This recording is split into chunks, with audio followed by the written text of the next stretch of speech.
Alam niyo po kung bakit nahihirapan tayo na magbahagi ng salita ng Panginoon? Sapagkat feeling natin, hindi tayo prepared, hindi enough yung alam natin. We're just an ordinary person. Walang makikinig sa atin.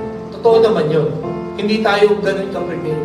Kaya nga, kung tayo ay mananalangin, hihingi tayo ng tulong sa Panginoon. Ito ang kanyang gagawin sa atin. Who is able to do immeasurably more than we all ask or imagine. God will use your lives.